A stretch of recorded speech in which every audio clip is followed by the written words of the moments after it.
साहब कहते हैं, नहीं परतीत जो यह संसारा, दर्ब की चोट कठिन कै मारा। सोतो से सो जाए लुकाई, काहू के परतीत न आई। चले लोग सब मूल गमाई, यम की बाढ़ काट नहीं जाई। आज काज जो काल अकाजा, चले लादि दिगंतर राजा। सहज विचारे मूल गमाई, लाभ ते हानि होय रे भाई। ओछी मति चंद्रमा गौ अथई, त्रिकुटी संगम स्वामी बसई। तबहि विष्णु कहा समुझाई, मैथुन अष्ट तुम जीत हो जाई। तब सनकादिक तत्व विचारा, जैसे रंक पराधन पारा। भव मर्याद बहुत सुख लागा, यही लेखे सब संशय भागा। देखत उत्पत्ति लागु न वारा, एक मरे एक करे विचारा। मुए गए की काहुन कही, झूठी आश लागी जग रही। जरत जरत ते बाचहूँ, काहुन किन्ह गुहार। विष विषय के खायहु, रात दिवस मिली झार। सद्गुरु इस पद में कहते हैं, नहीं परतीत जो यह संसारा। सर्वप्रथम हम इसका भावार्थ समझ लेते हैं, फिर एक एक शब्द एक एक पंक्ति पर हम विस्तृत चर्चा करेंगे। नहीं परतीत जो यह संसारा, दर्व की चोट कठिन कै मारा। यहाँ दर्व का अर्थ द्रव्य से है। द्रव्य अर्थात धन, और धन की बात आ जाए, द्रव्य की बात आ जाए, संसार की बात आ जाए, इसका मतलब माया से है। साहब कहते हैं कि दर्व की चोट कठिन कै मारा। यह जो संसार में माया है, इस संपूर्ण ब्रह्मांड में जो माया का पसारा है, इसका चोट बड़ा कठिन है। लेकिन समस्या क्या है? नहीं परतीत जो यह संसारा, संसार के लोगों को यह दिखाई नहीं देता है, यह बात समझ में नहीं आती है। नहीं परतीत मतलब प्रत्यक्ष नहीं हो पाता है। संसारा अर्थात संसार के लोगों को यह प्रत्यक्ष नहीं हो पाता कि द्रव्य की चोट अर्थात माया की चोट कठिन है, और इससे हमें बचना कैसे। रचते पचते इसी माया के अधीन हम जीवन गंवा देते हैं। आगे साहब कहते हैं, सोतो शेषो जाए लुकाई, काहू के प्रतीत न आई। साहब कहते हैं सोतो शेषो, शेषो मतलब शेष, अंत, अंतिम। तो सोतो शेषो जाए लुकाई, साहब कहते हैं वह तो अंत में छिप जाएगा। यह भी आदमी को समझ में नहीं आता, किसी को भरोसे में नहीं आता। जो भी पसारा है, जो कुछ भी बना है, वह भी एक दिन छिप जाएगा। लेकिन साहब कहते हैं काहू के प्रतीत न आई। फिर भी यह किसी के दिखने में नहीं आता, लखने में नहीं आता। आगे साहब कहते हैं, चले लोग सब मूल गमाई, यम की बाढ़ काट नहीं जाए। साहब कहते हैं कि मनुष्य की मौलिकता है विवेक विचार से जीवन बिताना, परंतु माया के मोह में पड़कर लोग इसे खो देते हैं। लोग वासना के प्रवाह को काट नहीं पाते। चले लोग सब मूल गंवाई, अर्थात जो हमारे पास मूल है, मूल पूंजी क्या है? जो आत्मधन है, जो शांति का धन है, जो परमानंद का धन है। साहब कहते हैं कि आदमी उसे ही गंवा देता है और चला जाता है गंवा करके। हम अपने शांति का धन खो देते हैं, भक्ति का धन खो देते हैं। जो हमारा मूल है, मूल धन अर्थात जो कभी छूटे नहीं। चले लोग सब मूल गंवाई, सबको जाना है, यहाँ से जा रहे हैं, गंवा गंवा के जा रहे हैं, सब लोग चले जा रहे हैं अपने मूल पूंजी को गंवा के। जम की बाढ़ ही काट नहीं जाए। यहाँ साहब कहते हैं जम। जम अर्थात वासना। जैसे यमराज पकड़ता है जीव को और लोग कहते हैं नरक में ढकेल देता है, पर यहाँ यमराज क्या है? वासना ही यमराज है। उसकी भी स्थिति यमराज की ही तरह है। वह भी जीव को पकड़ लेती है वासना, और फिर जहाँ मन वहाँ पटक देती है। और जो व्यक्ति वासना के वशीभूत हो गया, फिर वो कुछ भी अच्छा बुरा नहीं समझता, फिर वो अपना पराया नहीं समझता, रिश्तों को भी वो नहीं समझ पाता। इसलिए साहब कहते हैं यम की बाढ़ी उसका प्रवाह को, वासना के प्रवाह को यह जीव, यह मनुष्य समझ नहीं पाता है, और उसको फिर काट कैसे पाएगा? यम की बाढ़ी काटी नहीं जाए। जो एक वासना का प्रवाह है जीवन में, उसको व्यक्ति काट नहीं पाता है। आगे साहब कहते हैं आज काज जो काल अकाजा। कहते हैं कि हे मानव, आज काज अर्थात आज ही अपना काम कर लो। आज काज जो काल अकाजा, यदि आज नहीं कर पाए, अगर आज तुमने अपना काम नहीं किया, और कौन सा काम?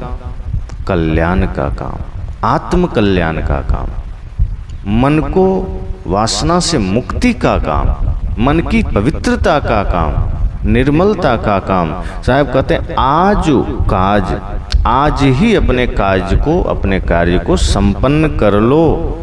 क्योंकि अगर जो अर्थात अगर काल पर टाल दिया तो अकाजा, फिर तुम कर नहीं पाओगे, क्योंकि कल का कोई भरोसा नहीं है। तो हे मनुष्य, आज तू अपना कल्याण का काम कर सकता है। अगर तुमने उसे कल के भरोसे छोड़ दिया तो फिर अकाजा अर्थात अपना अकल्याण करोगे, वो काज संपन्न नहीं होगा, फिर तुम अपना ही नुकसान करोगे।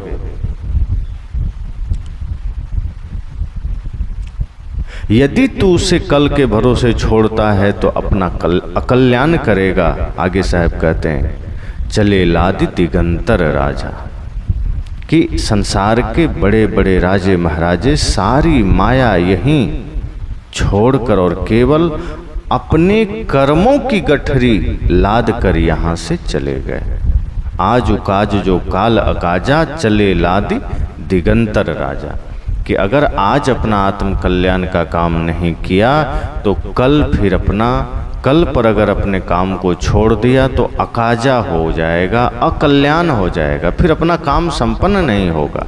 और हम देखते हैं इस धरती पर कि बड़े बड़े राजे महाराजे सब कुछ यहाँ छोड़ करके सिर्फ अपने कर्मों की गठरी लेकर जाते हैं। अब कर्मों की गठरी में अगर हमने पाप किया है तो पाप का ही धन होगा, और अगर हमने पुण्य किया है तो पुण्य होगा, क्योंकि साथ यही जा सकता है, पाप या पुण्य। तो पाप की गठरी क्यों लाद कर जाना? आगे साहब कहते हैं सहज विचारे मूल गंवाई, माया की भूल भुलैया में पड़कर बेचारे सहज ही विवेक खो बैठते हैं। सहज विचारे मूल गंवाई।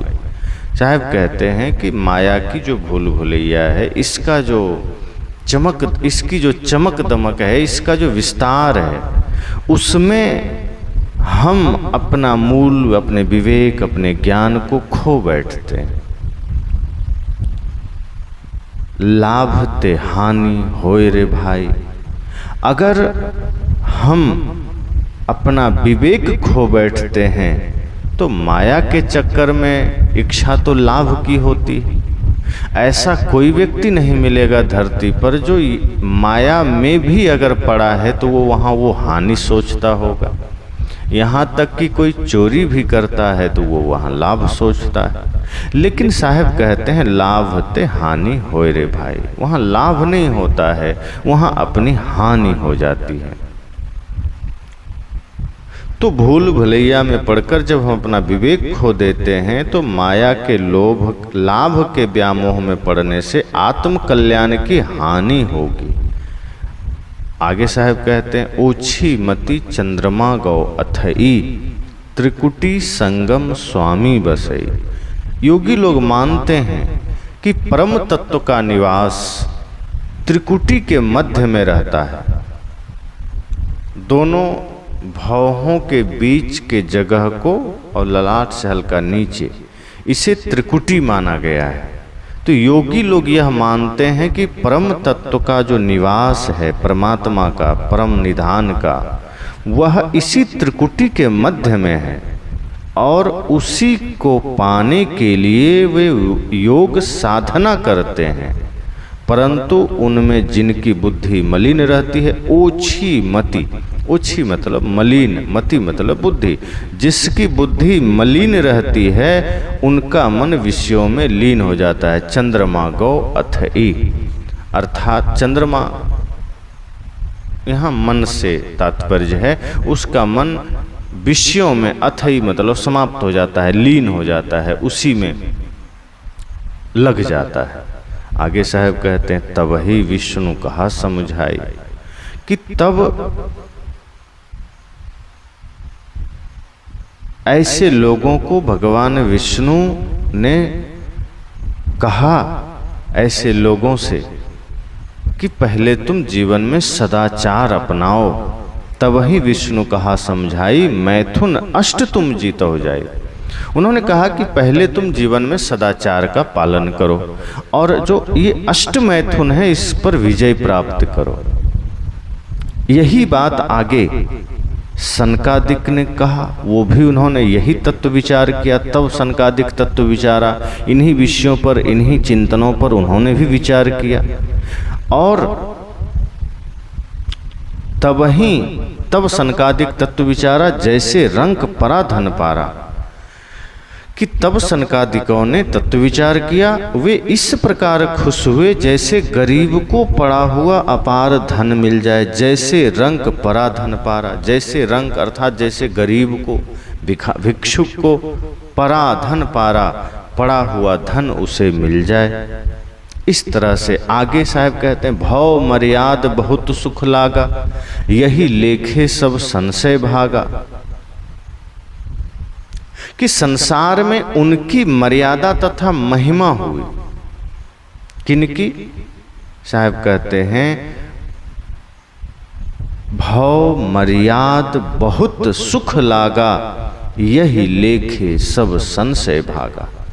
जिन्होंने तत्व पर विचार किया, जिन्होंने बुरे आचरण का त्याग किया, जिन्होंने अष्ट मैथुन का त्याग किया, साहब कहते हैं भव मर्याद, भव मतलब हुआ, मर्याद मतलब उसकी प्रतिष्ठा हुई और बहुत सुख लागा और उसे बहुत सुख महसूस हुआ और बहुत सुख मिला। यही लेखे सब संशय भागा, और उन्हें बड़ा सुख लगा और इस हिसाब से मानो कि उसके सारे संशय मिट गए, सारे संशय भाग गए। यही लेखे सब संशय भागा। देखत उत्पत्ति लागू न बारा, एक मरे एक करे विचारा।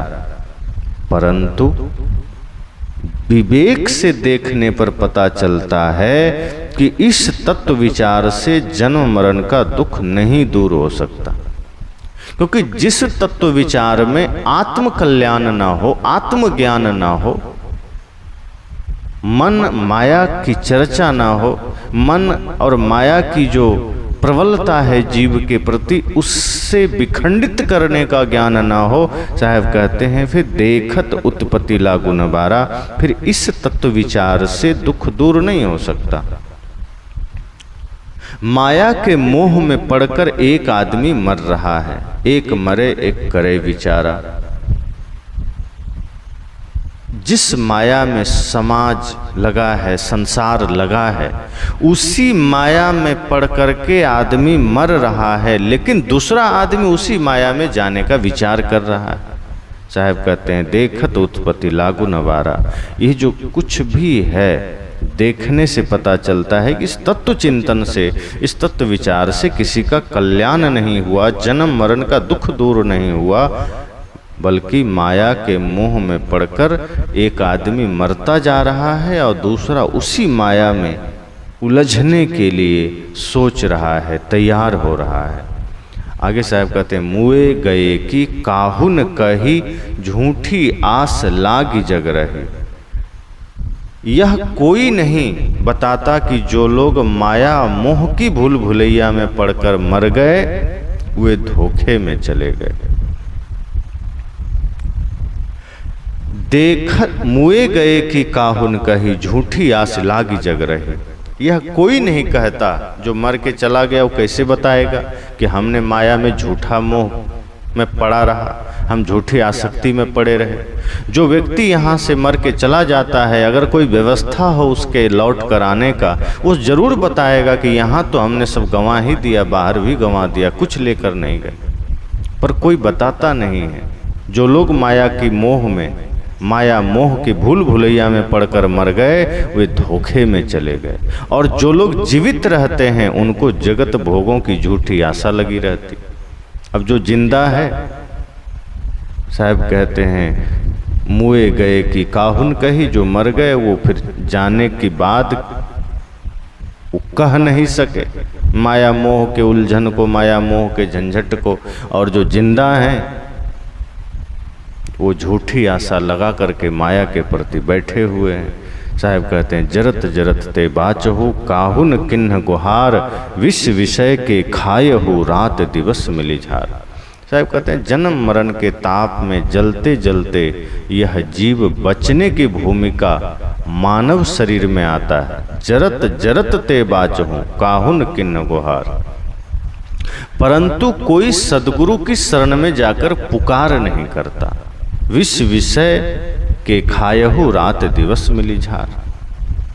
बल्कि लोग विष स्वरूप विषयों को ही रात दिन जमकर भोगने में लगे रहते हैं। तो इस 13 नंबर के रमैनी में साहब ने बहुत विस्तार से समस्त सांसारिक भोगों पर चर्चा किया, तत्व विचार पर चर्चा किया, महापुरुषों के क्या विचार हैं और कहाँ पर क्या चूक होती है, उस पर उन्होंने विचार किया। अब इस पर हम लोग विस्तृत चर्चा करते हैं। नहीं परतीत जो यह संसारा, दर्ब की चोट कठिन कै मारा। कि द्रव्य अर्थात धन, जब किसी का धन विनश जाता है, बहुत मेहनत से व्यक्ति धन इकट्ठा करता है। आप देखते हैं कि व्यक्ति कितनी मेहनत करता है धन कमाने के लिए, अपना सब कुछ न्यौछावर कर देता है, सुख चैन भूख प्यास सब लगा देता है एक धन की व्यवस्था करने के लिए, धन कमाने के लिए। अब इतने सारे मेहनत करके अगर वह धन कमा लेता है, लेकिन यदि वह धन अचानक नाश हो जाए तो उसके सदमे को आदमी झेल नहीं पाता है। वो इतना भयंकर चोट होती है कि आदमी झेल नहीं पाता है। हमारी कमाई गई कोई भी इच्छित वस्तु अगर उसका नाश हो जाए तो हम देखते हैं समाज में कि आदमी पागल हो जाता है। ज्ञान खो जाए तो किसी को कोई चिंता नहीं है, भक्ति जीवन में नहीं है तो कोई चिंता नहीं है, त्याग जीवन में नहीं है तो कोई चिंता नहीं, मन निर्मल नहीं है तो कोई चिंता नहीं है। लेकिन 10 रुपये खो जाए तो दिन भर माइंड से निकलता नहीं है। आदमी सोचता रहता है कि ओह कहाँ गिर गया, कहाँ चला गया, परेशान रहता है। 10 रुपये की तो छोड़िए, अगर कोई आदमी दिन भर दुकान करता है, शाम को हिसाब किया, अगर उसका 50 पैसे का भी हिसाब गड़बड़ हो रहा है, रात भर नींद नहीं आती है। क्यों गड़बड़ हुआ, क्यों इतना घाटा लगा? तो 50 पैसे 1 रुपये भी उसे चिंता में डाल देता है। और आदमी क्या कहता है कि ये मेरी खून पसीने की कमाई, इसको मैंने मेहनत से कमाया है, उसके पीछे वो अपना प्राण लगा देता है। संत कहते हैं धन मंजिल नहीं है, धन मार्ग है, उसके लिए अपने प्राण मत कमाओ। धन तो धर्म के लिए है, यात्रा के लिए है, और उसको तुमने मंजिल बना लिया, वही लक्ष्य बना लिया कि बस कमाना है कमाना है। अब कमाते कमाते कमाते उम्र निकल गई, तुम उसे खाओगे कब? ये तो ऐसा ही है जैसे किसी आदमी के पास 90 रुपया है अब मान लीजिए किसी ने 90 रुपये कमा लिए, तो वो 90 रुपये का उपयोग नहीं करता है, वो 90 रुपये का सुख नहीं भोगता है। वो क्या करता है, वो कोशिश करता है कि 10 रुपया जोड़ लें तो 100 रुपया हो जाएगा। वो 90 को 100 करने में लगा है और इस चक्कर में 90 का सुख तो नहीं भोग पाता, 10 रुपये कमाने के चक्कर में और वो दुखी होते रहता है और उसी 10 रुपये के चक्कर में उसका 90 भी चला जाता है। एक घटना याद आई। एक सेठ था, सेठ क्या एक सामान्य आदमी था, तो उस साल अकाल पड़ गया। उसके खेत में अनाज तो पैदा हुए और लोगों का अपेक्षा ठीक ठाक हुआ, बाकी लोगों का तो पूरा ही डूब गया।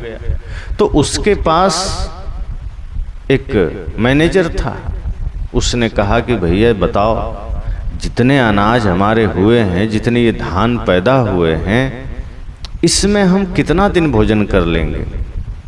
क्योंकि हर बार तो बहुत ज़्यादा मात्रा में होता था, हम बेच भी देते थे बहुत सारा।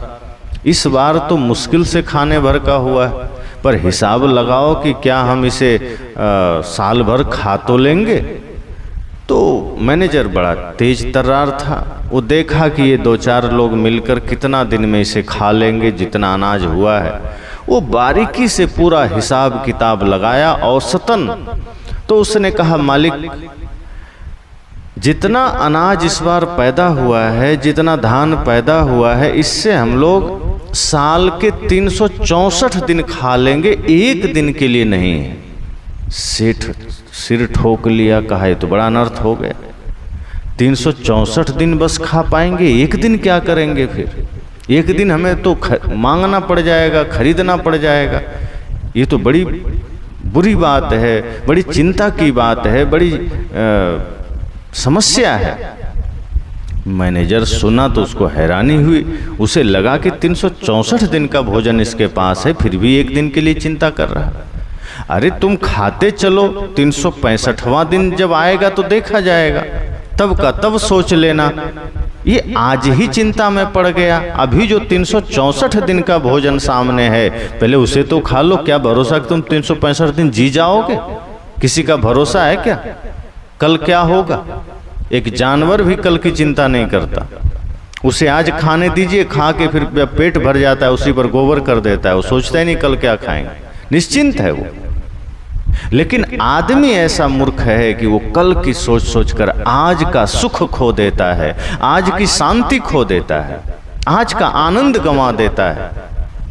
वही वो सेठ ने सोचा कि 365वां दिन हम क्या खाएंगे, क्योंकि 364 दिन का ही अनाज हमारे पास है।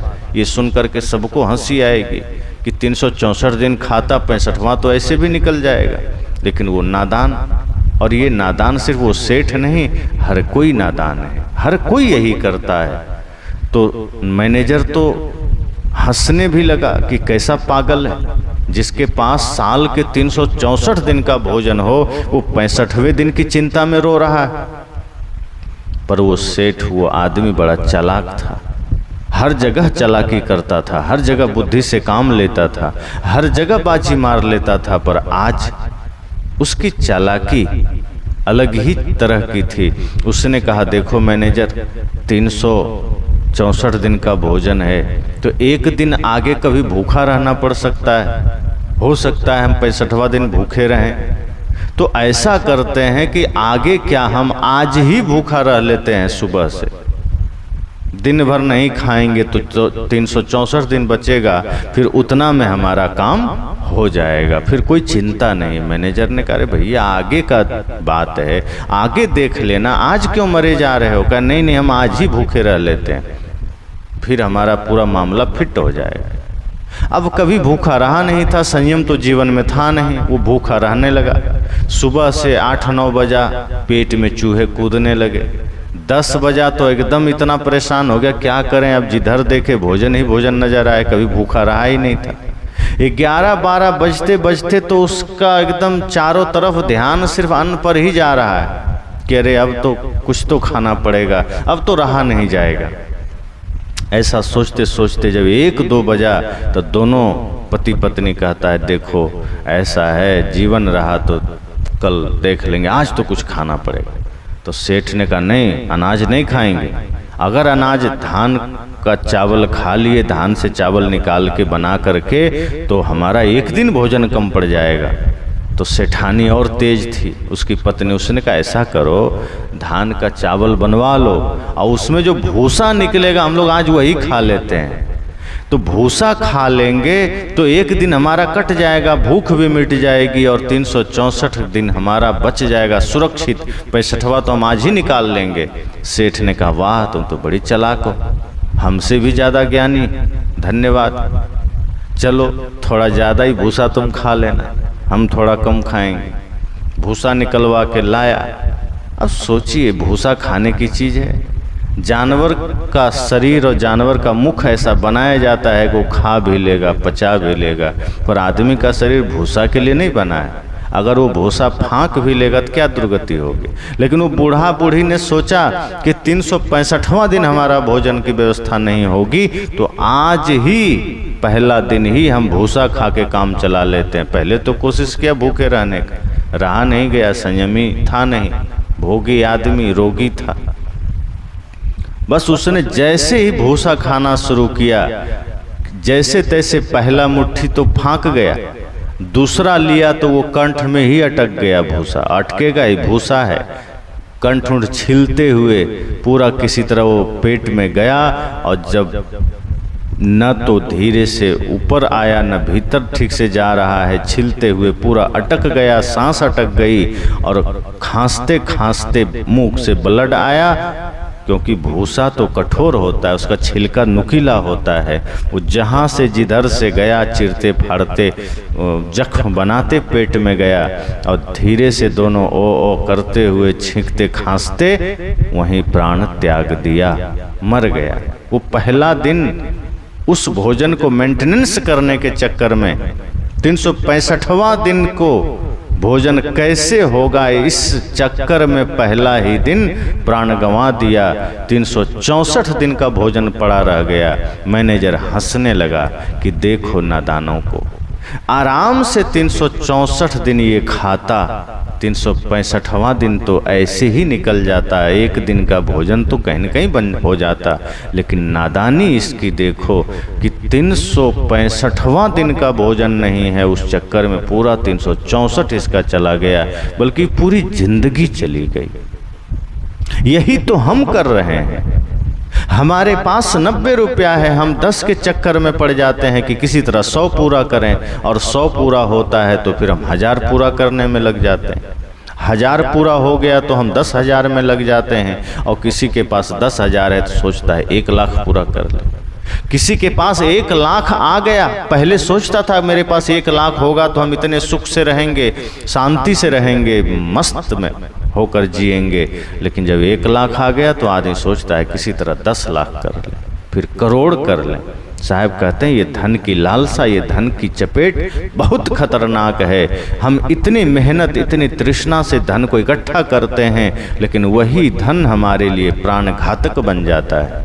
अगर वो विनश जाए, वो कम हो जाए तो हम इतनी चिंता में पड़ जाते हैं। 1 रुपये का नुकसान भी हम झेल नहीं पाते हैं। 1 रुपये का भी नुकसान लग जाए किसी दिन तो आदमी टेंशन में आ जाता है। साहब कहते हैं धन के प्रति हमारी इतनी लालसा है, और वही धन जब हमारा खो रहा है हम टेंशन में आ रहे हैं। लेकिन हमारी नैतिकता खो रही है, हमारा ज्ञान खो रहा है, हमारी भक्ति खो रही है, हमारा आनंद खो रहा है। आदमी क्या करता है, धन के चक्कर में पति पत्नी से लड़ लिया, बच्चे से लड़ लिया, भाई से लड़ लिया। धन के चक्कर में रिश्तों को भी ताक पर रख देता है। धन के चक्कर में आदमी सारे रिश्ते भुला देता है, अपना पराया हो जाता है। वहां पर वो ये नहीं सोचता है कि हमारे लिए सबसे बड़ा धन हमारा परिवार है, हमारा समाज है। ठीक है, धन की व्यवस्था करिए, धन का संरक्षण करिए, पर धन है किस लिए? धन है तो उपयोग करने के लिए, धन है तो सेवा करने के लिए। अब कमा लिया ढेर और बैंक में धर दिया, खेत खरीद के धर दिया और खा रहा है वही नमक रोटी। क्या मिला? धन बैंक में पड़ा पड़ा दूसरों के काम आ रहा है और तुम जी रहे हो नरक का जीवन। ये तो ऐसा ही है जैसे बाजार से नया कपड़ा लाया और शरीर में टाट पहन के घूम रहे हो। तो कपड़ा सिर्फ संदूक में रखने के लिए, कपड़ा सिर्फ गोदरेज में अलमारी में रखने के लिए। बढ़िया बढ़िया बाजार से फल लाया और खा रहे हो भूसा। साहब कहते हैं ये नादानी है, हम धन का सदुपयोग नहीं कर पाते और धन के प्रति हमारी ऐसी मूर्खता होती है कि दिन भर कमाए, महीना भर कमाए, साल भर कमाए, जीवन भर कमाए, लेकिन उसका सदुपयोग नहीं करते हैं, बल्कि उसके चक्कर में जीवन गंवा देते हैं। धन के चक्कर में हम अपनी आयु खो देते हैं। ये धन का चक्कर है, धन के प्रति हमारी ये मूर्खता, ये लालसा। लेकिन वही धन जब खोने लगे, वही धन जब सरकने लगे, तो हम रिश्तों को भी ताक पर रख देते हैं। अगर हमारे हाथ से धन खिसकने लगे तो वहाँ हम बेटा, पोता, पोती, भाई, बहन, पति, पत्नी कुछ नहीं बूझते हैं। फिर हमें लगता है मेरा धन बस सुरक्षित रहे, बाकी सब मर जाए तो कोई बात नहीं। और ये चीज़ें आजकल देखने को मिलती है।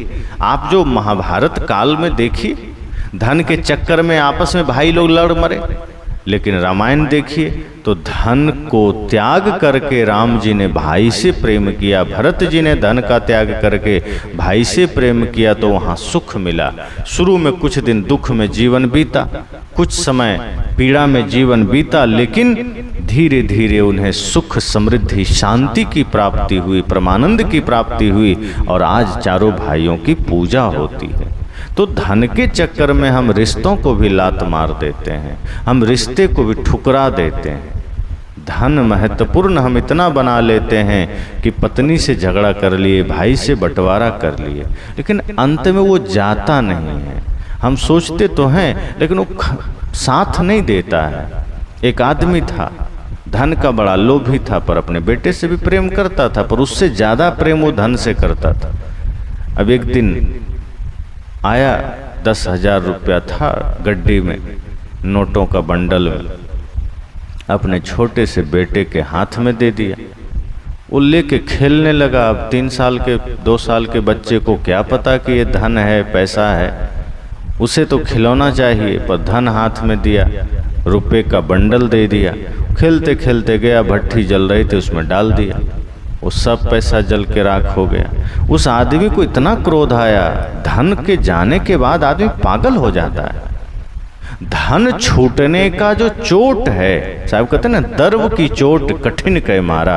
ये धन छूटने की जो चोट है, ये बहुत पीड़ाजनक होती है। वो सह नहीं पाया कि हमारा 10,000 चला गया, और गुस्से में आकर के उसी भट्ठी में अपने बेटे को डाल दिया।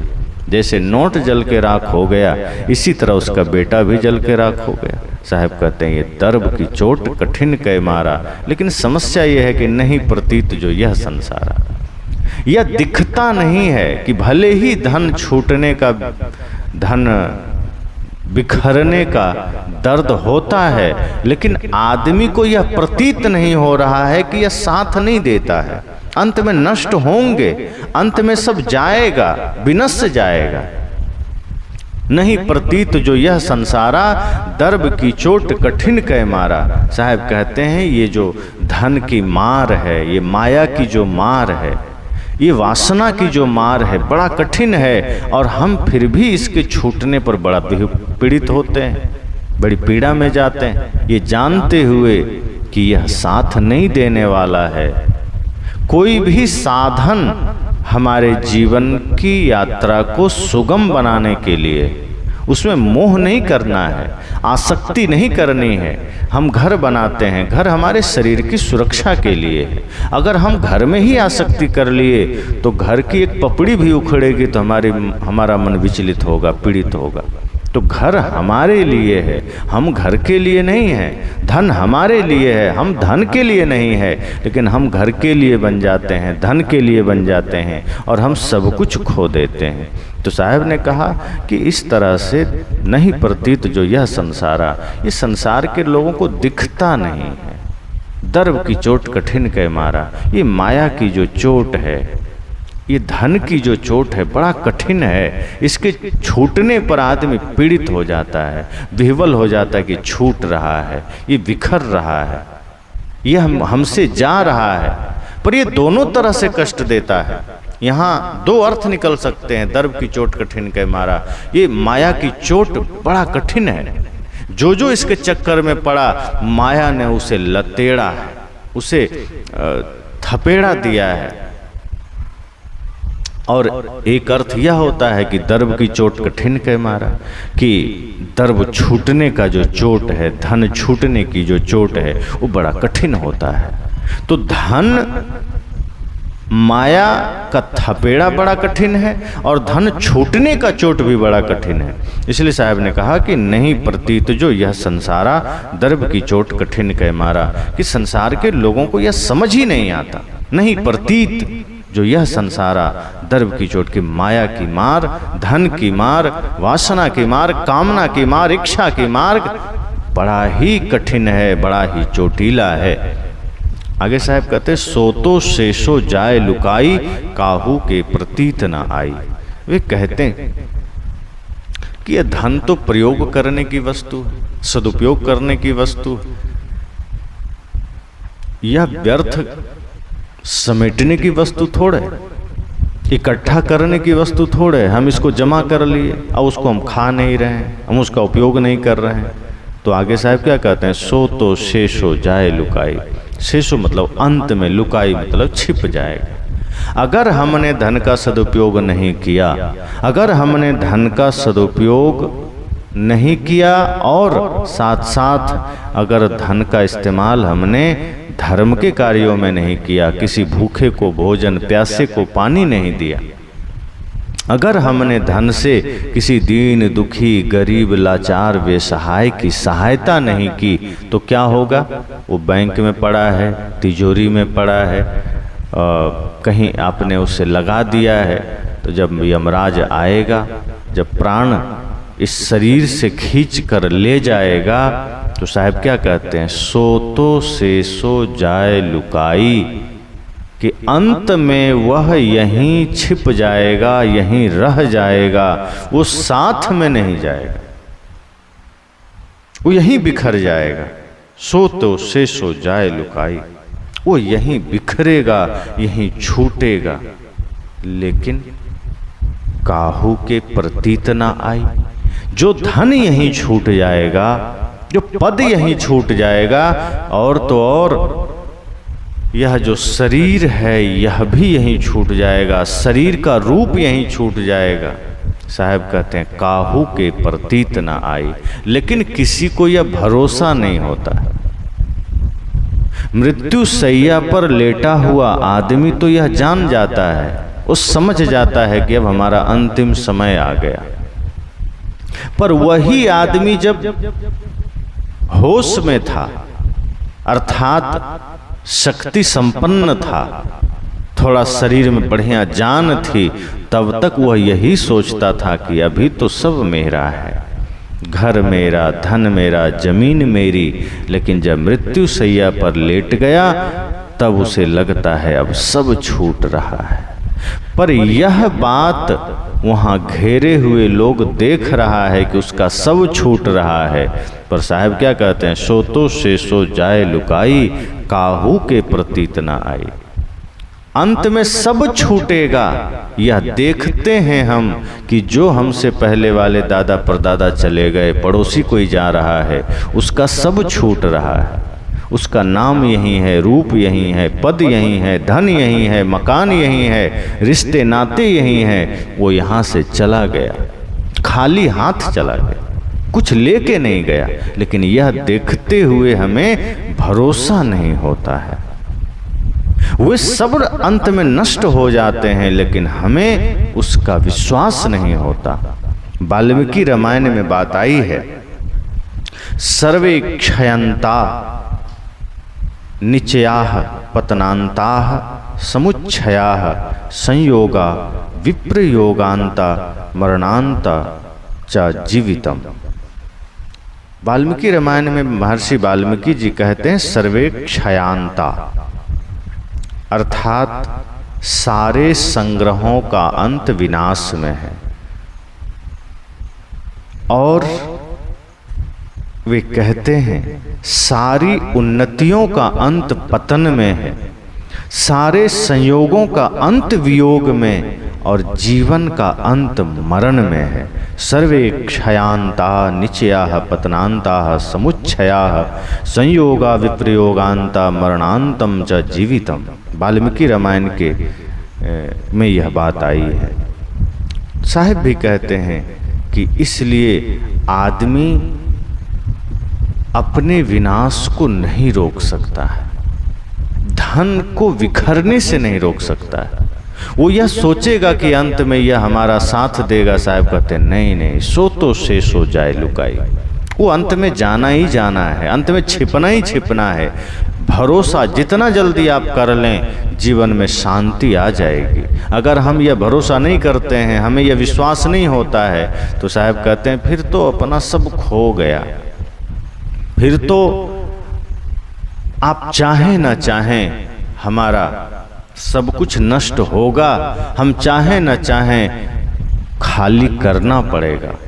कहा है ना, जिंदगी ये किराए का घर है, एक न एक दिन बदलना पड़ेगा। मौत जब तुमको आवाज देगी, घर से बाहर निकलना पड़ेगा। चाहे ना चाहे, माने ना माने, घर छूटता है, धन छूटता है, पद छूटता है। साहब कहते हैं इसलिए भरोसा कर लेना चाहिए। आगे साहब कहते हैं क्योंकि मनुष्य एक विवेकशील प्राणी है, इसके भीतर एक विकसित बुद्धि है, लेकिन हम अपने उसी विकसित बुद्धि का दुरुपयोग करते हैं। उसी बुद्धि का हम सदुपयोग नहीं कर पाते हैं अच्छे कार्यों में। हम अपने मन को भक्ति में नहीं लगा पाते, हम विषयों में लगा देते हैं, धन में लगा देते हैं, माया में लगा देते हैं। साहब कहते हैं मननात् मनुष्य, मनन करने के कारण हम मनुष्य हैं। और हम मनन करते हैं क्या? हम चिंतन करते हैं? नहीं करते हैं। हम विवेक विचार नहीं करते हैं, हम समझ से काम नहीं लेते हैं। हम अपना अकल्याण करते हैं, हम अपना नुकसान करते हैं।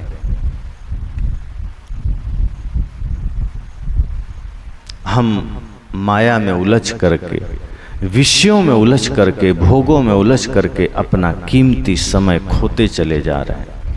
शरीर तो एक दिन खो ही जाएगा, धन खो ही जाएगा, पर जिस हेतु के लिए शरीर मिला है हम उसे भी धीरे धीरे धीरे धीरे खोते चले जाते हैं, अपना समय खोते चले जाते हैं। इसलिए साहब कहते हैं कि ऐसे लोग अपने वासना को मिटा नहीं पाते, अपने इच्छा को मिटा नहीं पाते, क्योंकि उन्हें लगता है कि सब कुछ साथ में जाएगा, सब कुछ हमारे साथ चलेगा। साहब कहते हैं ना कि चले लोग सब मूल गंवाई, यम की बाढ़ी काट नहीं जाए। चले लोग, जितने भी लोग इस धरती पर आए चले, सब चले। ऐसा है कोई जो रुका हो? बड़े बड़े लोग गए राम और गए लक्ष्मणा, संग न गई सीताए सीधन। साहब ने कहा है जगत चला जाए यहाँ कोई ना रहिया। चले लोग सब मूल गंवाई। यहां से सभी लोग चले, लेकिन किए क्या? अपना सब कुछ गंवा दिए, आत्मधन को खो दिए, विवेक को खो दिए। इस माया के चक्कर में पड़ करके चले लोग सब चले। जाना ही है, जाना पड़ेगा, जाते ही हैं सब, लेकिन मूल गंवाई, अपना मूल गंवा रहा है। अपना जो मूल पूंजी है, जो मूल है जीवन में, विवेक है, आत्मधन है, आत्म शांति है, इसको आदमी गंवा रहा है, क्योंकि वो जानता नहीं है कि यम की बाढ़ी काट नहीं जाए। और ऐसा हो क्यों रहा है? क्योंकि हम वासना के वशीभूत हैं। यम अर्थात वासना, बाढ़ी मतलब उसका प्रवाह, उसकी धारा काट ही नहीं जाई, हम उसे काट नहीं पा रहे हैं। हम देख रहे हैं हमारे पीछे वाले जा रहे हैं, कितने लोग जा रहे हैं। कोई बाल जा रहा है, कोई जवान जा रहा है, कोई वृद्ध जा रहा है, कोई शिशु जा रहा है, कोई किशोर जा रहा है। लेकिन सभी लोग शरीर पाकर के धीरे धीरे शरीर को खोते चले जा रहे हैं, और जिस हेतु से शरीर हमें मिला, जिस कार्य के लिए मिला, वही काम हम गंवा कर जा रहे हैं। साहब ने कहा है ना, सौदा करन को याजक आया, पूंजी लाया मूल गंवाया। अरे दिल गाफिल गफलत मत कर, एक दिन जम तेरे आवेगा।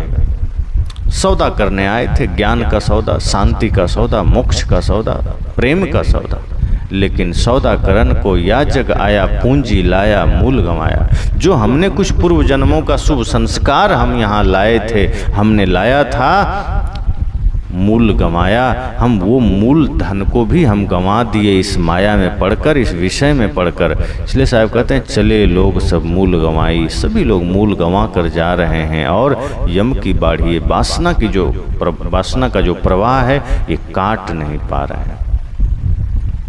और काटेंगे कैसे? क्योंकि दिन रात वासना का ही चिंतन है, दिन रात माया का ही चिंतन है, दिन रात संसार का ही चिंतन है। और जब हम संसार का ही चिंतन करते हैं, जब हम उसी में लग जाते हैं, तो होता क्या है कि वासना और प्रबल हो जाती है।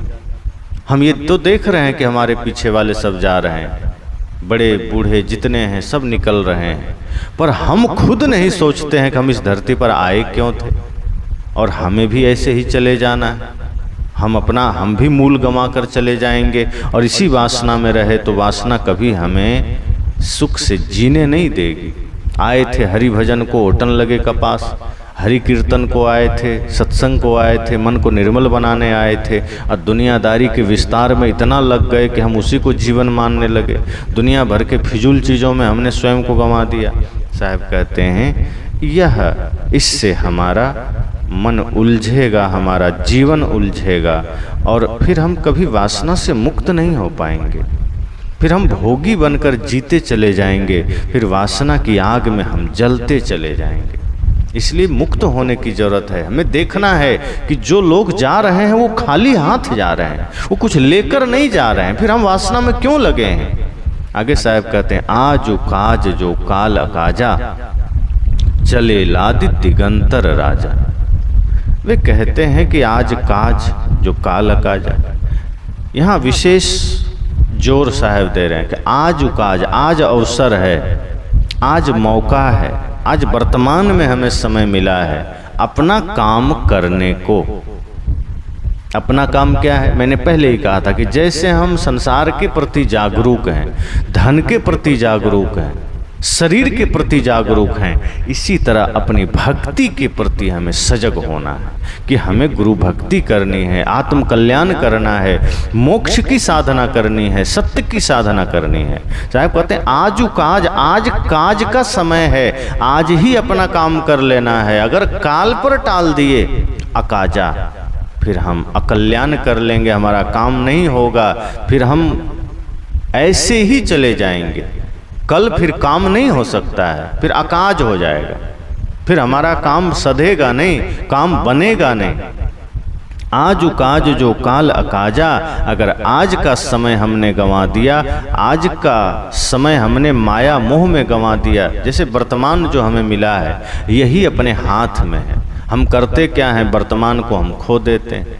हम भूत की चिंता में लग जाते हैं। आदमी जहाँ दो चार इकट्ठा हुआ, आप देखते होंगे, जहाँ चार आदमी बैठा वो भूत की चर्चा में लग जाएगा। हाँ हमारा ऐसा था, वैसा था, हम ऐसा पढ़े, ऐसा लिखे, ऐसा खाए, ऐसा पिए, ऐसा दुख में बीता, सुख में बीता, वहाँ गाली, वहाँ गलौज, वहाँ अच्छा, वहाँ बुरा, वहाँ प्रेम, वहाँ प्रसंग। इन्हीं चिंतनों में हम अपना समय खो देते हैं। ऐसा मिला, वो खाए, वो पिए, दुनिया भर की दुनियावी चीज़ों को याद कर कर के हम अपना वर्तमान खो देते हैं। अतीत की चर्चा कर के अतीत को याद कर कर के जो हमारे हाथ में वर्तमान है उसे हम खो देते हैं, और आगे जब कभी अतीत से मुक्त होते हैं तो भविष्य की चिंता में लग जाते हैं कि कल ऐसा करूँगा, नौकरी करूँगा, धन कमाऊँगा, घर बनाऊँगा, गाड़ी खरीदूँगा,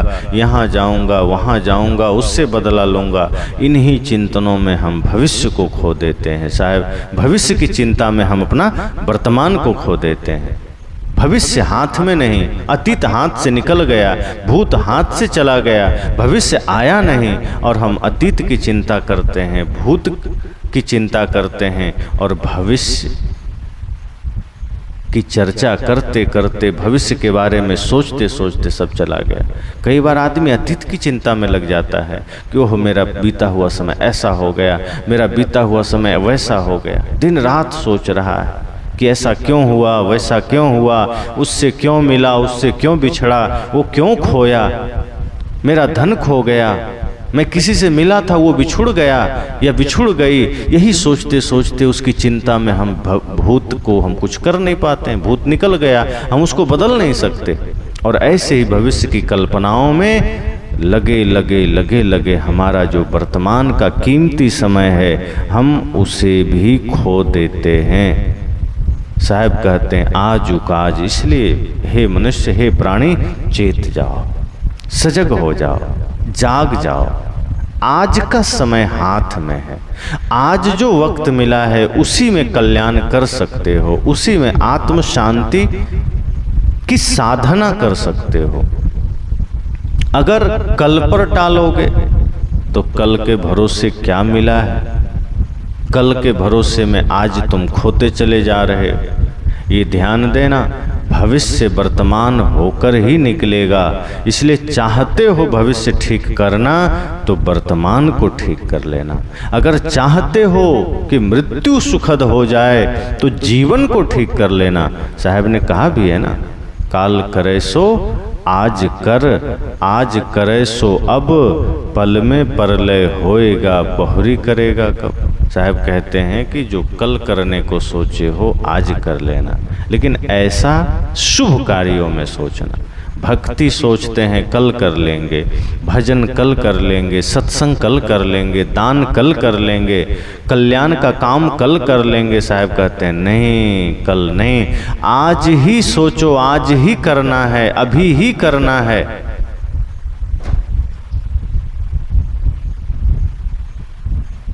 इसी क्षण करना है। अगर कल पर टाले आज निकल जाएगा, आज गुजर जाएगा। काल करे सो आज कर, अच्छी चीजों को कभी कल पर मत टालो, आत्म कल्याण के कार्य को। हाँ, अगर कल पर टालना है तो बुराई को टाल दो कि गाली कल दे देंगे, क्रोध कल कर लेंगे, चोरी कल कर लेंगे, हिंसा कल कर लेंगे, नशा कल कर लेंगे। और जब हम गलतियों को कल पर टालने लगेंगे तो एक समय ऐसा आएगा जो हमारा जीवन पूरा गलतियों से मुक्त हो जाएगा, सब तरफ से हम वेदाग हो जाएंगे। लेकिन साहब कहते हैं हम ऐसा नहीं करते। हम अच्छे कार्यों को तो कल पर टाल देते हैं, लेकिन बुरे कार्यों को हम इसी क्षण करते हैं। हिंसा अभी ही कर रहे हैं, चाहे वाचिक हिंसा हो, चाहे मानसिक हिंसा हो, चाहे कायिक हिंसा हो। वाचिक हिंसा क्या है? हम किसी को बुरा भला कह देते हैं, गाली गलौज कर देते हैं, कठोर बोल देते हैं। साहब कहते हैं वो भी हिंसा है। और मानसिक हिंसा क्या है? मन से किसी के लिए बुरा सोच रहे हैं, मन से किसी के लिए गलत सोच रहे हैं। सद्गुरु कहते हैं ये भी हिंसा है और भयंकर हिंसा है। ये तो शरीर की हिंसा से भी कठोर है, क्योंकि इसी से मन हमारा बुरा बनता है। और शारीरिक हिंसा है, अपने हाथों से हम किसी को प्रताड़ना देते हैं, किसी को मारते हैं, प्रताड़ित करते हैं, जान से मारते हैं। तो इस प्रकार से हम अपने बुराइयों को कल पर टालें, अच्छाइयों को ना टालें। आज ही कर लें शुभ काम तो काल करे सो अब, आज कर, आज करे सो अब। और जिन चीज़ों को हमने सोचा है कि आज कर लेंगे, साहब कहते हैं उसे अभी कर लो। उसको भी ये मत सोचो कि चलो शाम में कर लेंगे या किसी समय कर लेंगे, अभी कर लेंगे। पल में परलय होएगा, बहुरी करेगा कब। साहब कहते हैं पल भर में ही परलय हो जाता है। हंसता हुआ इंसान अचानक प्राण छोड़ करके विदा हो जाता है।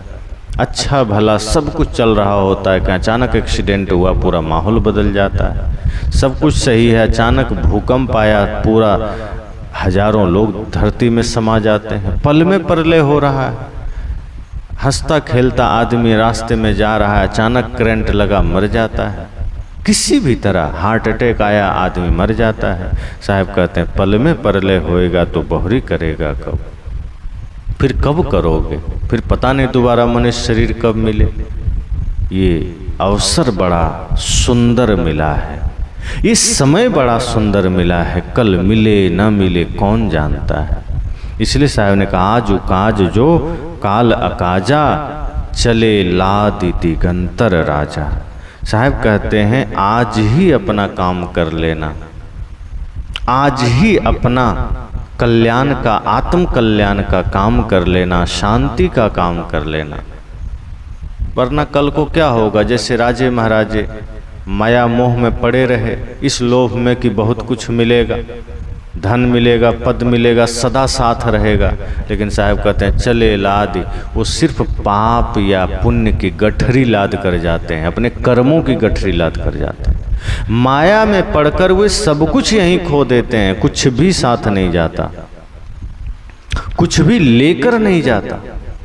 जितनी भी चीजें हैं सब यहीं छोड़ करके, छोड़ता क्या है? छूट जाता है। छोड़ते तो संत जन हैं, छोड़ने में और छूटने में बड़ा फर्क होता है। एक है कोई कुर्सी में बैठा है, किसी ने कहा उठ जाओ तो उसको उठा दिया गया, कुर्सी उसका छुड़ाया गया। और एक है जो खुद ही उठ के चल दिया तो उसने छोड़ दिया। तो जो छूट जाता है, जिसे छूटना ही है, जो छुड़ाया जाता है, उसमें सम्मान नहीं है, उसमें प्रतिष्ठा नहीं है। लेकिन जो त्याग दिया गया, जिस माया को खुद से हमने त्याग दिया, जिस संसार की आसक्ति का हमने खुद ही त्याग कर दिया, उसमें सम्मान है। साहब कहते हैं बड़े बड़े राजा महाराजा इस धरती पर आए और सब कुछ यहाँ छोड़ गए, लेकिन पापों की गठरी लेकर गए, कर्मों की गठरी लेकर गए, चाहे वो कर्म पाप के हों चाहे पुण्य के हों। और सत्य तो ये है कि इस जीवन में हम पाप या पुण्य की ही गठरी ले जा सकते हैं, धर्म तो नहीं ले जा सकते, पद नहीं ले जा सकते, यहाँ की चकाचौंध नहीं ले जा सकते। इसलिए सदगुरु कहते हैं माया से बचिए, ये साथ नहीं जाता। आगे साहब कहते हैं सहज विचारे मूल गवाई, लाभ ते हानि होय रे भाई। सहज विचारे मूल गवाई।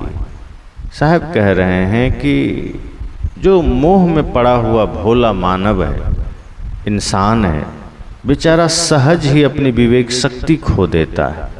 क्यों खोता है? थोड़ा सा कुसंग पाया, थोड़ी सी दिशा भटकी और मोह सवार हो गया, वासना सवार हो गई, विवेक खो गया। हम सजग नहीं होते हैं, तटस्थ नहीं होते हैं। इसलिए साहब कहते हैं सहज विचारे मूल गंवाई। हम सहज ही अपने विवेक को, अपने आत्मज्ञान को, अपने विचार को खो देते हैं, सहज ही उसे गंवाए चले जा रहे हैं। लाभ ते हानि होय रे भाई। अब जब हम अपने रत्न स्वरूप मनुष्य जीवन को खो देंगे, अपना आत्मधन खो देंगे, अपना विवेक खो देंगे, सहज ही खो दे रहे हैं। माया के चक्कर में हम इतना स्वयं को सरल बना लिए हैं कि हम अपने धर्म को, अपने साधना को, अपने ज्ञान को, अपने रत्न स्वरूप मनुष्य जीवन को खोए चले जा रहे हैं। हमारी एक एक सांसें व्यर्थ खोई चली जा रही है, हम उसे विषयों में लगा रहे हैं। सहज विचारे मूल गंवाई। हम अपने सांसों को पाप में लगा रहे हैं, हम अपने धन को अधर्म में लगा रहे हैं, हम अपने उम्र को गलतियों में लगा रहे हैं, विकारों में लगा रहे हैं। और इसका परिणाम क्या हो रहा है? साहब कहते हैं लाभ ते हानि होय रे भाई। लाभ की चाह में हम सोचते हैं माया में समय हमारा जा रहा है, लाभ मिलेगा, धन इकट्ठा हो जाएगा तो बहुत सुख मिलेगा, घर बढ़िया बन जाएगा बहुत सुख मिलेगा, बढ़िया गाड़ी हो जाएगी बहुत सुख मिलेगा। साहब कहते हैं यही चाह हमें दुख दे देता है। हम ये सोचते ही नहीं हैं कि धन सिर्फ तन गुजर के वास्ते है। ज्यादा है तो धर्मार्थ में लगाओ, ज्यादा है तो परमार्थ में लगाओ। घर शरीर की जरूरत है बनाओ, ठीक, लेकिन अधिक की चाह में, अधिक कामना में, अधिक लालसा में साहब कहते हैं लाभ ते हानि होए रे भाई। लाभ के चक्कर में हमें हानि हो जाता है, हमें नुकसान हो जाता है, क्योंकि हम इस माया में पड़कर अपने समय को हम फिजूल चीजों में लगा रहे हैं, फालतू चीजों में लगा रहे हैं। कहीं विवाद में लगा दिए, कहीं प्रपंच में लगा दिए, कहीं विषयों के चिंतन में लगा दिए, कहीं बकवास में लगा दिए। जो भी चीजें अपने से दूर ले जाए साहब कहते हैं सब व्यर्थ है और हम उसी में लगा रहे हैं। सहज विचारे मूल गमाई। साहब कहते हैं आदमी बेचारा है, लाचार है, क्योंकि वो माया के अधीन है। वो ऐसा दबोच लिया गया है कि उठ के खड़ा ही नहीं हो पाता। वो व्यर्थ ही प्रयास करने लग जाता है, क्योंकि वो माया के अधीन हो चुका है, माया उस पर हावी हो चुकी है और उसी चक्कर में, उसी लालच में वो अपना कीमती समय हीरा जन्म गंवा रहा है। साहब ने कहा ना, भजन बिना नर बाबरे तूने हीरा जन्म गंवाया। वो अपना सब कुछ खो दे रहा है। साहब आगे कहते जो संसार को समेट कर रखना चाहेगा वह अपने आप को खो देगा। जो संसार को समेटेगा वह खुद को खो देगा। जो दुनिया को समेटना चाहेगा वो खुद से दूर हो जाएगा। इसलिए हम सबको सचेत रहना है कि इस मायावी लाभ के चक्कर में हम अपना कितना बड़ा हानि कर रहे हैं। सांसारिक लाभ के चक्कर में हम अपना कितना बड़ा नुकसान कर रहे हैं। आगे साहब क्या कहते हैं, ओछी मति चंद्रमा गौ अथई, त्रिकुटी संगम स्वामी बसई। त्रिकुटी क्या है? दोनों भावों के बीच के जगह को त्रिकुटी कहते हैं। अब त्रिकुटी संगम, यहाँ संगम क्या है तो इड़ा पिंगला सुषुम्ना, ये तीन जो नाड़ी है इसका संगम यहाँ माना गया है। योगी लोग ऐसा मानते हैं कि इड़ा पिंगला सुषुम्ना जो नाड़ी है उसका संगम इसी त्रिकुटी में है और यही परमात्मा का निवास है, यही पूर्ण पुरुष का निवास है, यही उनका स्थान है। इसलिए योगी लोग त्राटक मुद्रा करके इसी त्रिकुटी में अपना ध्यान लगाते हैं कि परमात्मा की प्राप्ति हो जाएगी। साहिब कहते हैं कि अपने चेतन स्वरूप से भिन्न हम कहीं भी ध्यान लगाएंगे, कोई भी चिंतन करेंगे तो हम खुद से दूर होंगे, हम स्वयं को पा नहीं सकेंगे, हम विषयों से विरक्त भी नहीं हो पाएंगे। हाँ, इतना जरूर हो सकता है कि उस त्राटक से, उस त्रिकुटी में ध्यान लगाने से थोड़ा समय के लिए मन शांत हो सकता है, संसार से मुड़ सकता है। लेकिन जब तक हमारी दिशा सही नहीं है, मंजिल सही नहीं है, जब तक हमारा लक्ष्य सही नहीं है तो फिर हम शांति नहीं पा सकते, हम मोक्ष नहीं पा सकते। इसलिए साहब कहते हैं ओछी मति चंद्रमा गौ अथई, ओछी बुद्धि वालों का चंद्रमा डूब जाता है। ओछी मति चंद्रमा गौ अथई, अथई मतलब डूब गया, छिप गया, रुक गया। ओछी मति, ओछी मतलब दुर्बुद्धि जिसकी है, गंदी बुद्धि है, नीच बुद्धि का व्यक्ति है, ऐसे व्यक्ति का चंद्रमा डूब जाता है। अब चंद्रमा क्या है तो चंद्रमा को मन का देवता माना गया है। अतः चंद्रमा से यहाँ अर्थ मन है कि जिसकी बुद्धि ओछी है ऐसे लोगों का मन डूब जाता है।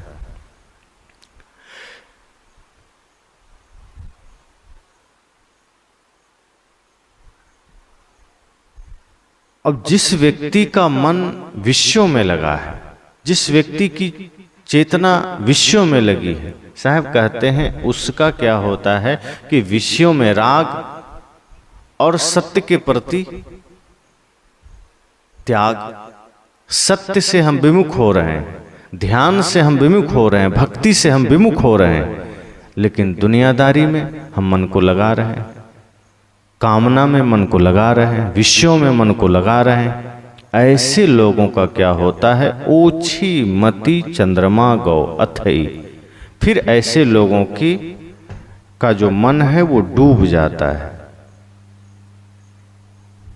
त्रिकुटी संगम स्वामी बसई, क्योंकि हम स्वयं से दूर भाग रहे हैं।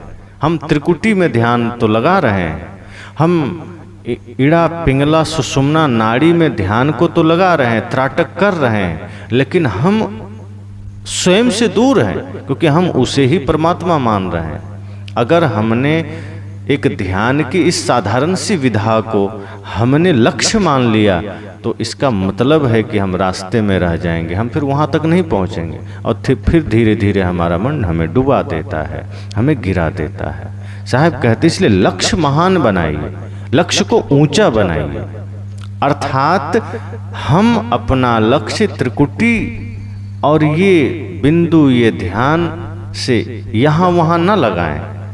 हम यह सोचें कि ध्यान मन को निर्मल करने का साधन है, ध्यान मन को एकाग्र करने का साधन है, ये परमात्मा नहीं है।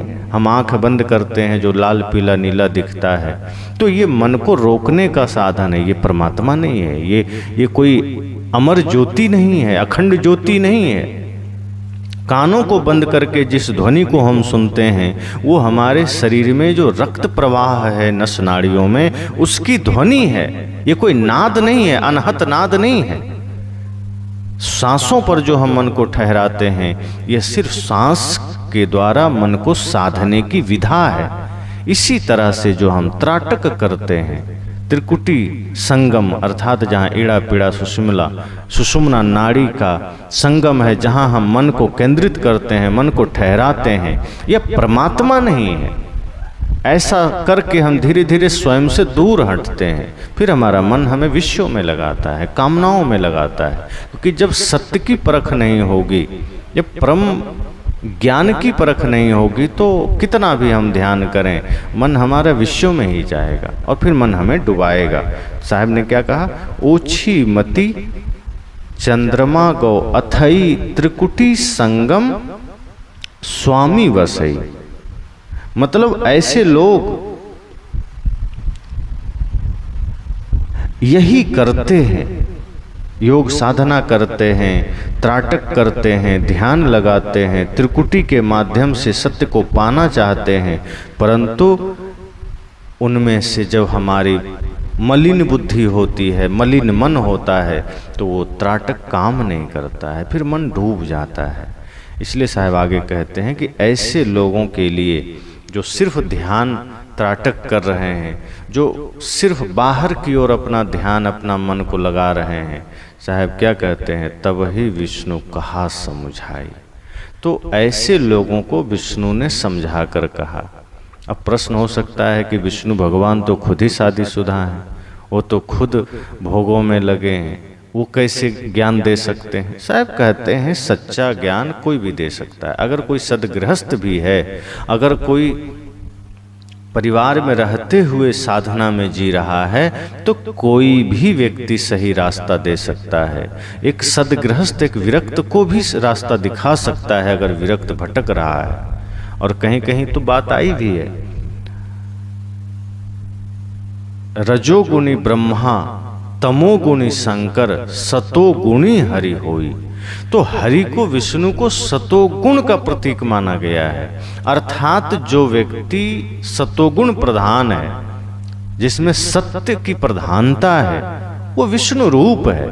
और ऐसा व्यक्ति अगर हमें कुछ समझाता है, कुछ बताता है कि तब वही विष्णु कहा समझाई, मैथुन अष्ट तुम जीत हो जाए। तो अगर ऐसे व्यक्ति हमें ज्ञान देते हैं तो साहब कहते हैं कि कोई दिक्कत नहीं है, क्योंकि ऐसे व्यक्ति का ज्ञान फिर अच्छा ही है। और विष्णु जी ने साधकों को कौन सा ज्ञान दिया? विष्णु जी ने कहा कि सबसे पहले तुम अष्ट मैथुनों को जीतो। तो अष्ट मैथुन क्या क्या है? स्मरणम, कीर्तनम, केलिह, प्रेक्षणम, गुह्य भाषणम, संकल्पो अध्यवसायश्च, क्रिया निष्पत्तिरेव च। दक्ष स्मृति में यह बात आई है।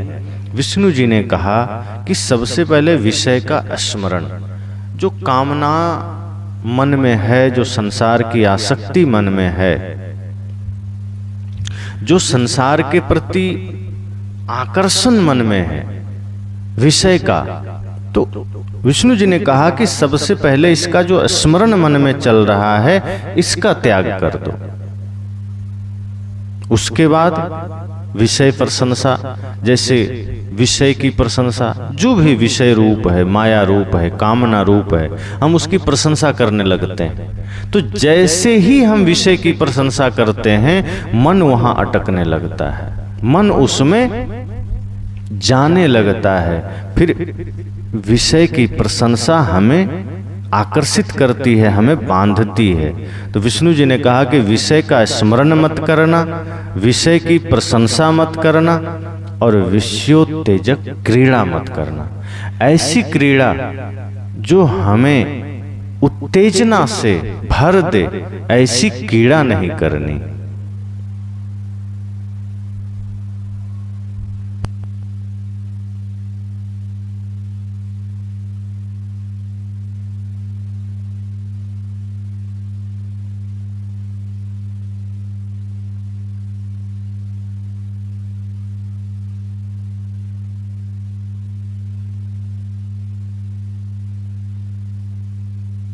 हेलो, आप इन्वर्टर बंद कर दिए। इन्वर्टर का स्विच नहीं, इन्वर्टर का जो प्लग लगा है बोर्ड में।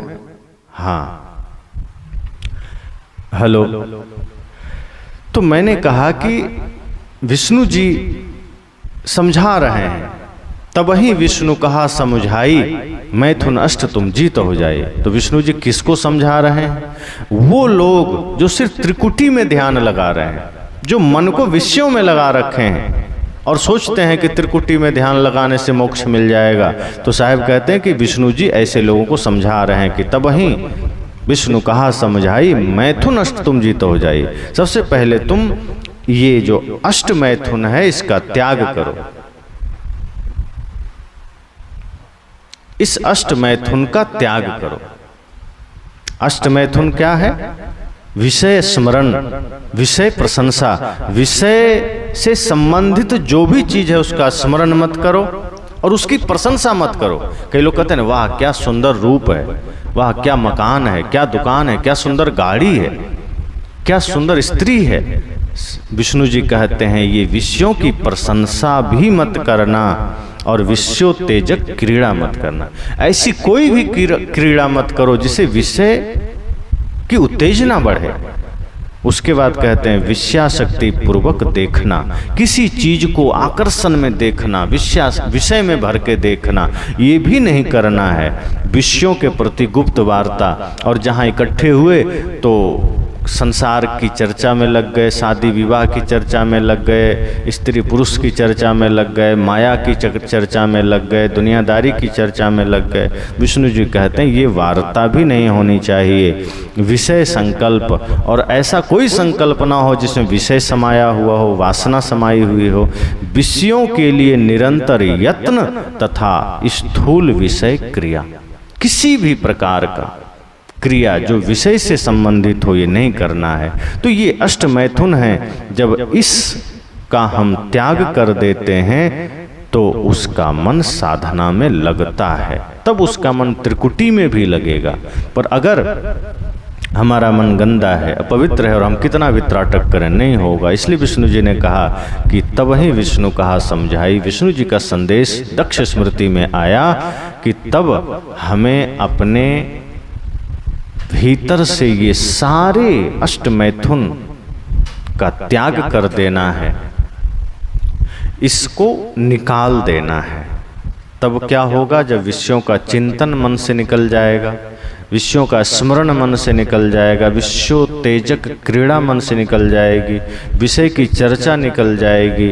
इस प्रकार जब अष्ट मैथुन का हम त्याग कर देंगे तो मन मलिन नहीं रहेगा, फिर हमारा मन साधना में लगेगा।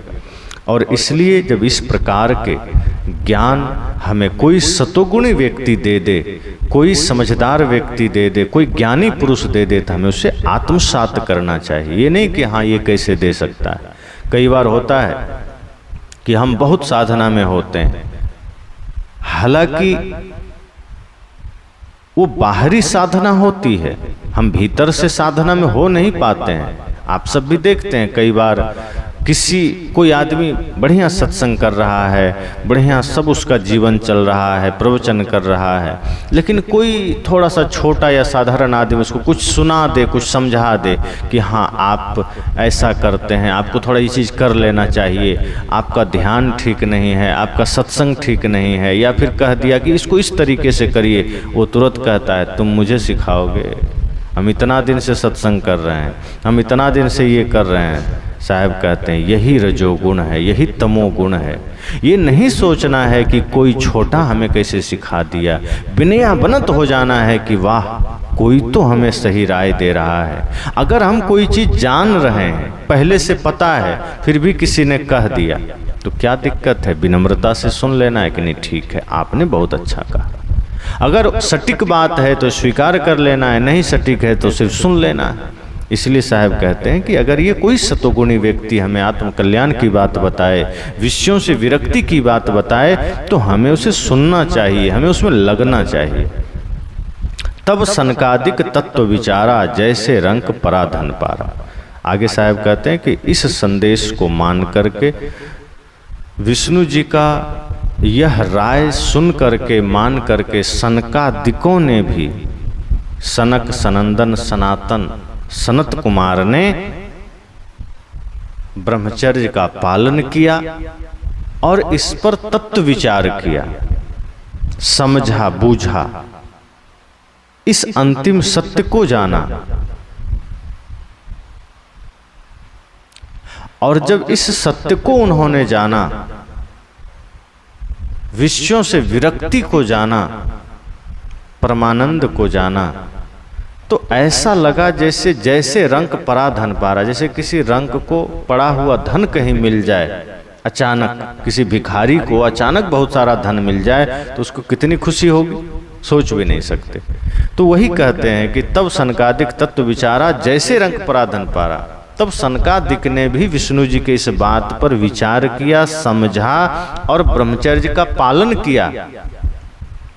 हालांकि वो पहले से ऋषि थे, लेकिन ये बातें, ये विचार उनके मन में इतनी दृढ़ हो गई कि उन्होंने जीवन भर उस संकल्प को ले लिया, जीवन भर के लिए उस तत्व चिंतन को अपने जीवन में धारण कर लिया।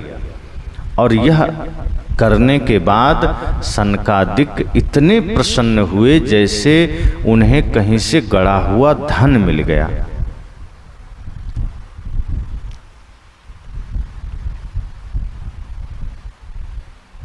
और उन्हें ऐसा लगा कि हमें कुछ मिल गया, कोई गड़ा हुआ धन मिल गया। तब सनकादिक तत्व विचारा, जैसे रंक परा धन पारा। कि तब सनकादिक ने इस विषय पर विचार किया और जब लगा कि यह उपयुक्त ज्ञान है, यह सत्य ज्ञान है, यह यथार्थ ज्ञान है, यह सही ज्ञान है, यह साधना को प्रबल करने वाला ज्ञान है, पुष्ट करने वाला ज्ञान है, तो सनकादिक ने उसे स्वीकार किया, संकल्पित हुए और ऐसा उन्होंने अनुभव किया जैसे किसी रंक को पड़ा हुआ धन मिल जाए, कहीं कोई खजाना मिल जाए। हम सब भी अपने जीवन में जिस दिन परम शांति का अनुभव थोड़ा भी कर लेते हैं, जब भी हम धर्म के मार्ग पर चलते हुए निष्काम भाव से, निष्कपट मन से सेवा कर लेते हैं, तो हमारे मन में एक अनंत शांति का अनुभव होता है और ऐसा लगता है जैसे कोई गड़ा हुआ धन मिल गया, कोई खजाना मिल गया। साहब आगे कहते हैं, भव मर्याद बहुत सुख लागा। और जब ऐसा होता है तो ऐसा मालूम पड़ता है जैसे कि भव मर्याद, भव मतलब हुआ, मर्याद मतलब प्रतिष्ठा। फिर उसकी ऐसा लगता है जैसे संसार में उसकी बड़ी मर्यादा हो गई, महिमा हो गई। भव मर्याद बहुत सुख लगा और उसे बड़ा सुख मिल गया, सुख लगा, बड़ी शांति मिली। भव मर्याद बहुत सुख लगा, यही लेखे सब संशय भागा। और इस तरह से मन का सारा संशय भाग गया, इस तरह से मन का सारा भ्रम मिट गया। संसार में प्रतिष्ठा तो हुई ही, संसार में मर्यादा तो हुई, साथ साथ उसके मन का संशय भी भाग गया।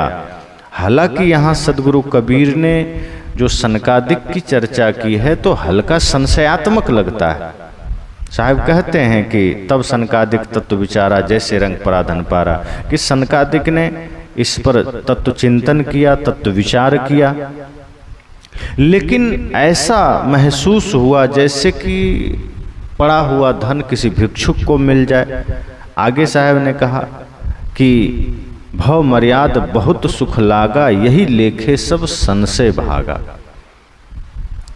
कि ऐसा तो मालूम पड़ता है कि सब संशय भाग गया और अचानक ऐसा लगता है कि जैसे कोई गड़ा हुआ धन मिल गया। इस हिसाब से मानो इनके सब संशय भाग गए। और इसका जो स्पष्टीकरण है वो अगली चौपाई में साहब कहते हैं कि देखत उत्पत्ति लागू न बारा, कि ये महसूस तो हुआ सनकादिक को कि हमने जब इस तत्व का चिंतन किया, विचार किया, तो मन के सारे संशय भाग गए, हमने मर्यादा पाई, प्रतिष्ठा पाई, सुख मिला और ऐसा लगा जैसे कि किसी रंग को धन मिल गया। लेकिन जब आगे साहब यह बात कहते हैं कि देखत उत्पत्ति लागू न बारा, एक मरे एक करे विचारा, तो इस को देखने के बाद, इस पर विचार करने के बाद ऐसा लगता है कि अगर थोड़ी भी चूक हुई तो जन्मादि चक्कर पड़ने में देर नहीं लगती। सदगुरु कबीर व्यंग करते हैं कि अगर थोड़ा भी आत्मज्ञान से दूर हैं तो भले ही मन को थोड़े देर के लिए शांति मिली, भले ही थोड़े देर के लिए संशय मिटा, भले ही थोड़े देर के लिए प्रतिष्ठा हुई, लेकिन अगर आत्म शांति नहीं, आत्मज्ञान नहीं है, तत्व ज्ञान नहीं है, तो क्या होगा? देखत उत्पत्ति लागू न बारा। फिर विचार करने से, देखने पर इस तत्व विचार में जन्म और मृत्यु के चक्कर में देरी नहीं लगती। फिर थोड़ा सा भी चूके कि वही जन्म मृत्यु के चक्कर में चले गए, थोड़ा सा चूके कि फिर उसी आवागमन के चक्कर में पड़ गए। सनकादिकों का तत्व विचार क्या है, जिस पर सदगुरु कबीर व्यंग करते हैं और कहते हैं कि वह पूर्ण ज्ञान नहीं है तथा वह सर्वथा भ्रम से रहित नहीं। सनकादिक जो तत्व विचार करते हैं उसमें ज्ञान की पूर्णता नहीं है। सदगुरु कबीर का यह कहना है कि वो तत्व चिंतन तो करते हैं, विषयों से विरक्ति की बात तो करते हैं, लेकिन आत्मज्ञान की पूर्णता नहीं है। और जब तक आत्मज्ञान की पूर्णता नहीं होगी तब तक जन्म मृत्यु का चक्कर नहीं छूट सकता है। जैसे हम सदाचार का पालन करते हैं, धार्मिक प्रवृत्ति का हमारा जीवन है, हम दुखियों की सेवा करते हैं, भूखे को भोजन देते हैं, धार्मिक कार्यों में मन लगाते हैं, साहब कहते हैं ये एक सद्विचार है, सत्कर्म है। लेकिन कोई जरूरी नहीं है कि ऐसे लोगों को मुक्ति मिल जाएगी। अगर हम विषय चिंतन से दूर हैं तो ठीक है, मन में शांति रहेगी, लेकिन अगर आत्मचिंतन में नहीं है, आत्मज्ञान जागृत नहीं हुआ, तो आवागमन के चक्र से हम मुक्त नहीं हो पाएंगे। इसलिए साहब ने कहा कि देखत उत्पत्ति लागू न बारा, कि यह सब जो जन्म और मृत्यु का चक्कर है, ये देर नहीं लगेगी पुनः इसमें पड़ने में। आज जो जीवन हमें मिला किस लिए मिला? आत्म कल्याण के लिए, आत्म शांति के लिए, ताकि हम आत्म कल्याण का काम कर सकें, परम शांति का काम कर सकें और जन्म मृत्यु से छूट सकें। परंतु विवेक से देखने पर पता चलता है कि इतना भर से जन्म मृत्यु का चक्कर नहीं छूटेगा। उसके लिए वासना की पूर्ण मुक्ति चाहिए, वासना से पूर्ण विरक्ति चाहिए। और देखने में तो यही आता है कि माया मोह में पड़कर आदमी मर रहा है। देखत उत्पत्ति लागू न वारा, एक मरे एक करे बिचारा। कि इस तरह से आदमी एक मर रहा है उसी माया के चक्कर में, उसी धन के चक्कर में, उसी पद के चक्कर में, उसी प्रतिष्ठा के चक्कर में। आखिर आदमी कर क्या रहा है? बड़े से बड़े दुनिया में सफल आदमी है जो धन बहुत कमा लिया, पद कमा लिया, लेकिन एक दिन वो सब उसी चक्कर में मर रहा है। धन के चक्कर में लड़ रहा है, मर रहा है, अपनों से दूर हो रहा है और अंत में कुछ लेकर नहीं जाता है। साहब कहते एक मरे एक करे बेचारा। उसी माया में पड़कर एक मर रहा है और एक आदमी विचार कर रहा है कि कैसे हम माया में पड़ें। जैसे एक आदमी शादी विवाह करके रो रहा है और दूसरा शादी करने की तैयारी कर रहा है। एक उसी संसार में परेशान हो रहा है, दूसरा उसी संसार में जाने की तैयारी कर रहा है। साहब कहते हैं यही समस्या हम सब के साथ है कि हम तत्व चिंतन भी कर लेते हैं, तत्व विचार भी करते हैं, पर वह ज्ञान, वह चेतना हमारी नहीं जग पाती जिससे हम जन्म मृत्यु के चक्कर से छूट सकें, जिससे हम भव बंधन से छूट सकें। इसलिए आगे साहब कहते मुए गए कि काहुन कही, झूठी आस लाग जग रही। अब जो व्यक्ति यहाँ से मर के चला गया, सब छोड़ के चला गया, तो वो तो आके बताया नहीं। अगर वो आके बता सकता तो वो यही कहता कि हम यहाँ से जितना भी सब कुछ करके गए, साथ कुछ भी नहीं गया और वहाँ भी हमसे दुख में है। मुए गए कि काहुन कही, जो मर के चला गया उसको कुछ कहा नहीं जा सकता। और जो लोग मोह माया की भूल भुलैया में पड़कर मर गए वे धोखे में चले गए। जो मर के गया वो आके बता तो नहीं पाया, लेकिन सच ये है कि वो सिर्फ धोखे में चला गया, वो भूल भुलैया में चला गया। झूठी आस लागी जग रही। और जो लोग जीवित रहते हैं उनको इसी संसार के भोगों में झूठी आशा लगी रहती। जैसे बहुत से चीज़ें किसी ने कह दिया कि हम ये कर देंगे, वो कर देंगे। कोई कहता है ना हम आपको धन दे देंगे, हम आशा में लग जाते हैं कि चलो वो देगा तो हम ये काम करेंगे, वो काम करेंगे। या किसी ने कहा नौकरी लगा देंगे, किसी ने कहा मकान दे देंगे, किसी ने कहा आपको हम खजाना दे देंगे। साहब कहते हैं वही माया कर रही है। माया हमें दुनिया भर की चीज़ें दिखा रही है कि संसार में सब कुछ है। माया हमें आकर्षित करती है, सारी चीज़ों का प्रलोभन देती है, लेकिन अंत में होता क्या है कि झूठी आशा ही साबित होती है। सिर्फ झूठी आशा।